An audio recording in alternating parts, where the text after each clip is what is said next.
क्या आपने कभी सोचा है कि दो लोग एक ही स्कूल में पढ़े, एक ही शहर में बड़े हुए, लेकिन 10 साल बाद एक करोड़ों का मालिक बन गया और दूसरा अपनी ज़रूरतों के लिए स्ट्रगल कर रहा है। क्या ये पढ़ाई का फ़र्क है या सोच का? तो फ्रेंड्स, आज की इस वीडियो में हम जानेंगे रिच माइंडसेट और पुअर माइंडसेट के बीच में क्या फ़र्क है। ये सिर्फ पैसों की बात नहीं है, ये सोच, आदतों और फैसले की कहानी है। इस सोच का असर सिर्फ आपके बैंक बैलेंस पर नहीं बल्कि आपके पूरी ज़िंदगी पर पड़ता है। अगर आप भी अपनी सोच को बदलकर अमीर बनना चाहते हैं तो इस वीडियो को आखिर तक देखें। पॉइंट नंबर 2, पुअर माइंड की पहचान। क्या आप जानते हैं पुअर माइंड में सबसे बड़ा दुश्मन कौन होता है? डर।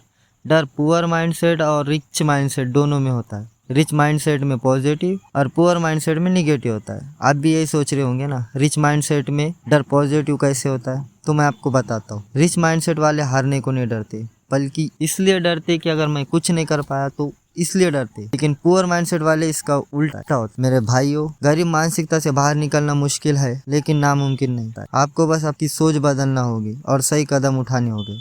याद रखें, सक्सेस आपके सोचने और करने के तरीके पर डिपेंड करती है। पुअर माइंडसेट के लोग बस बहाने बनाते, जैसे कि अगर मैंने किया और फेल हो गया तो ये काम मेरे बस का नहीं है, मेरे पास तो पैसे नहीं है। पुअर माइंडसेट वाले लोग हमेशा बहाने बनाते, जबकि रिच माइंडसेट वाले लोग मुझे बस करना है ये बोलते। मैं आपको एग्जाम्पल से समझाता। साहिल ने अपने सपनों को इसलिए रोक दिया क्योंकि उसके पास पैसे नहीं थे, लेकिन समीर ने छोटे छोटे कदम उठाए और हर फेलियर से सीखा। याद रखिए, पुअर माइंडसेट आपको डर में कैद कर देता है। रिच माइंडसेट वाले लोगों की सोच। रिस्क लेना बुरा नहीं है, लेकिन बिना सोचे रिस्क लेना तो बुरी बात है। पैसा खर्च करो लेकिन सीखने पर, लोगों से कनेक्ट करो, नए मौके ढूंढो। मैं आपको एक कहानी सुनाता हूँ। समीर ने अपनी सेविंग की और एक ऑनलाइन कोर्स किया। उसने सीखा कि मार्केटिंग कैसे काम करती है। अगले 6 महीनों में समीर ने अगले 6 महीने में अपना खुद का प्रोडक्ट लॉन्च किया और 10 लाख रुपए कमाए। उसने जो सीखा उसे तुरंत अप्लाई किया। मेरे फ्रेंड, आपको कुछ ना कुछ नया सीखना होगा आपकी सोच बदलने के लिए। खुद पर इन्वेस्ट करो। आपको डेली बेस पर कुछ ना कुछ सीखना होगा। आपका टाइम सीखने पर खर्च करो। एग्जाम्पल, बुक पढ़ो, बुक से कुछ सीखो, यूट्यूब से सीखो, इंस्टाग्राम से सीखो, टेलीग्राम से सीखो, ब्लॉग पढ़ो, राइटिंग करो।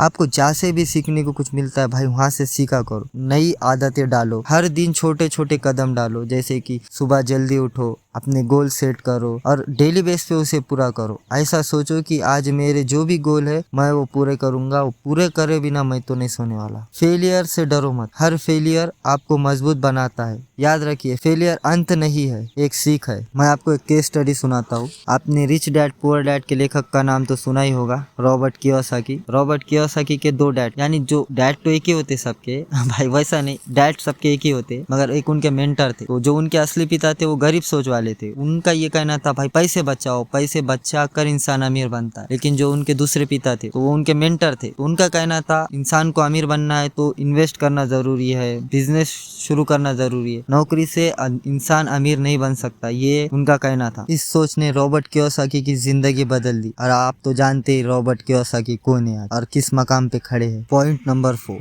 सोच बदलने का सबसे बड़ा दुश्मन है डर और लालच। डर आपको रिस्क लेने से रोकता है, लालच आपको शॉर्टकट की तरफ खींचता है। लेकिन जो लोग डर और लालच को समझकर संभालते हैं वही असली जीतते हैं। याद रखें, अमीर लोग शॉर्टकट से नहीं, सही सिस्टम पे भरोसा करके बनते हैं। दोस्तों, सोच का फर्क ही आपकी किस्मत बदल सकता है। अगर आप भी रिच माइंडसेट वाले बनना चाहते हैं तो अभी शुरुआत करें। आज आप जो बीज बोएंगे वही कल आपको फल बन के मिलेंगे। अब आप ही बताएं, आप कौन सी सोच अपनाएंगे, रिच माइंडसेट वाली या पुअर माइंडसेट वाली? नीचे कमेंट करें और अपनी राय मेरे साथ शेयर करें।